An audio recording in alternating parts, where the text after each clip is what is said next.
میکنن. برای تابلوی نقاشی میگن جسو استفاده کنید، شما به هیچ وجه استفاده نکنید. جسو داخلش چسب چوب و این چسب‌هایی به کار رفته مثل چسب خرگوش به اسمش میبرن، به کار رفته که باعث میشه زیر کارتون خیلی تشنه بشه و رنگ‌هایی روش میبرید بیشتر نیاز بشه ببرید.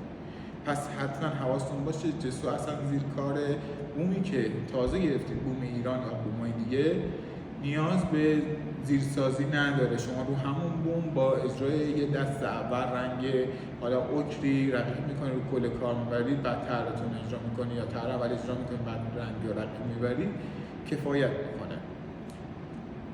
برای اینکه کارتون تمیزتر در بیاد سعی کنید زیر کار اگر نیاز داشت یه سنباده خیلی نرم بکشید، بعد اجرای کارتون رو شروع کنید. برای سطح‌های دیوار نگاه کنید. الان این کاری که پشت سر منه اجرای تموم شدهشه. ما طبقه بالا رو بهتون نشون داده بودم، دقیقاً مشابه همین طبقه است. زیر کار رنگایی مثلا این پتین ابر و باد، زیر کارش نیاز به رنگ روغنی نیمه براق داره. بعضی مات هم کار میکنه، اما نیمه براق بهترینه که کارتون کیفیت بالاتری نشون داده میشه. هر چقدر براقش بیشتر باشه کیفیت کارتون بالاتر میره. دقت داشته باشید این موضوع. برای اجرای رنگ روغنی نیمه براق روی ابزارها یا گلا سعی کنید زیر کار روی گل یا ابزاری که میخواید کار کنید سنباده خیلی نرم و خیلی با دقت زده بشه. جایی که نیاز هست بتونه کاری بشه. اگه ترکی تو دیوار هست، اول ترک با یه لیسه یا یه کاتری باز بشه، تیپ افتاده بشه. اگه ترک عمیقه بازش بکنن، قشنگ داخلش پر بکنن و چسب، فکر کنم یه نوع چسبی هست مثل چسب آکواریومه، اسمش الان حضور ذهن ندارم، اگه خواستید میتونید بعدا دایرکت بدید بهتون بگم. این چسب داخلش به کار میبرید و تیپ میندازید دیگه به هیچ عنوان. بعدی که بتونه کردید یا ماسته کردید دیگه ترک نمیخوره. برای کسایی که دیواراشون ترک میخوره راه حل های زیادی هست. بعد از اینکه روغن الف رو زدید شروع میکنیم بتونه کاری و ماسته کردن دیوارا. دو تا روش دارن نقاشا اجرا میکنن این کارو، چپ و راست میکشن.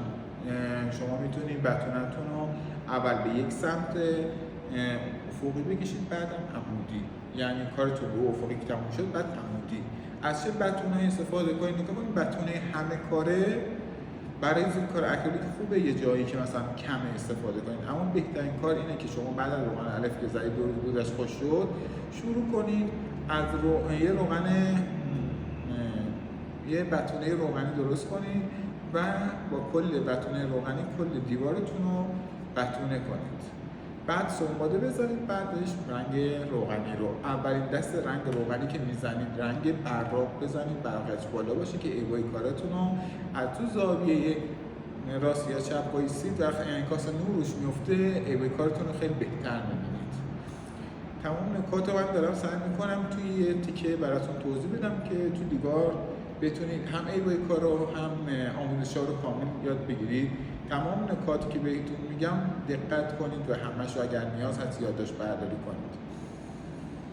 برای زیرکارهای مثلا یه وقتایی پتینای برجسته که بهتون گفتم که نیاز به رنگ روغنی نداره، اگر یه زمانی دیواری رنگ شده بود خواستید پتینه برجسته اجرا کنید روش یک دست رنگ اکریلیک اجرا میکنید و بعد از اینکه دست رنگ اکریلیک کاملا کل فضا یا اون سطح دیواری که میخواید پتینه کنید، پتینه برجسته اجرا کنید رنگ کردید با اکریلیک، بعد شروع میکنید پتینه کاری رو سطح اجرا میکنید.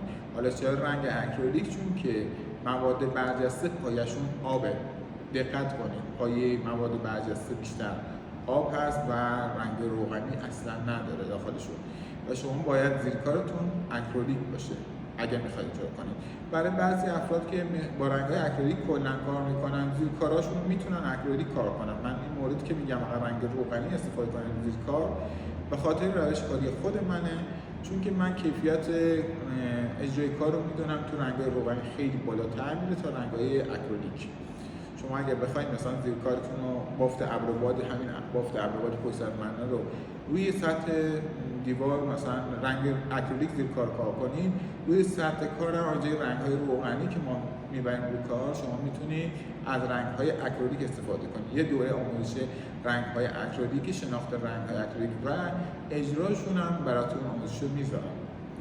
برای زیرسازیش هم دقیقاً با رنگ روغنی هیچ تفاوتی به نظر من اگر بخوای کار تمیز در بیاد نداره. فقط شما بعد از اینکه بتونه کاری و ماستیکارتون تموم شد شروع میکنید رنگ اکریلیک اجرا میکنید، 3 دسته رنگ اکریلیک اجرا میکنید که زیرسازیتون یه زیرسازی مناسبی باشه برای پتینه کاری.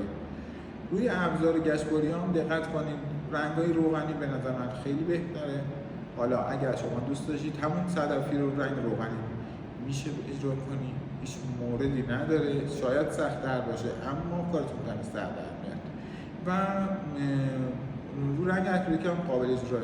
شما اگر رنگ اکریلیک هم بخواید اجرا کنید قابل اجراه.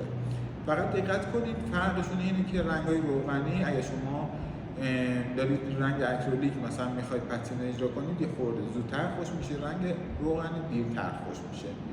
این تفاوتایی داره که توی این موارد هست، اون پایه آبه و اون پایه تینره.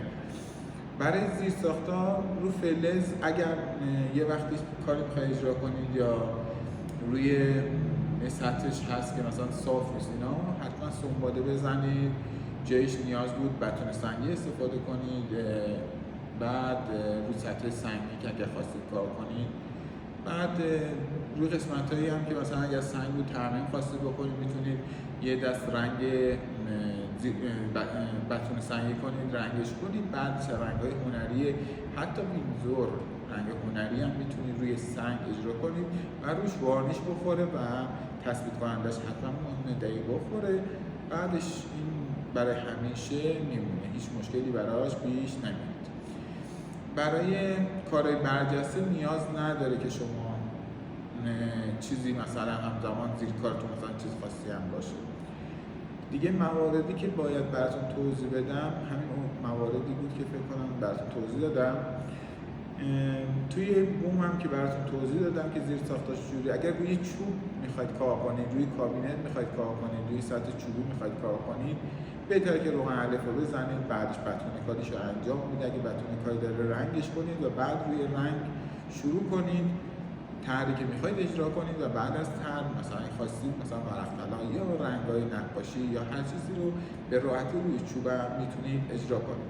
دقت کنید روی چوب حتما حواستون باشه که این سطح یه مکش خیلی زیاد داره و شما نمیتونید یک راست ورق طلا روش کار کنید اگر لایه‌ای چیزی روش نباشه. حتما رزین آخر کار بزنید یا زیر کارتون یه رزین خورده باشه یا نیم پلیستر. خب این تمام چیزایی بود که برای زیرکارا من سعی کردم در قالب یک ویدیو برای شما آماده کنم. امیدوارم به درتون بخوره و براتون مفید قائل بشه. روزتون خوش، تا دیدار بعد.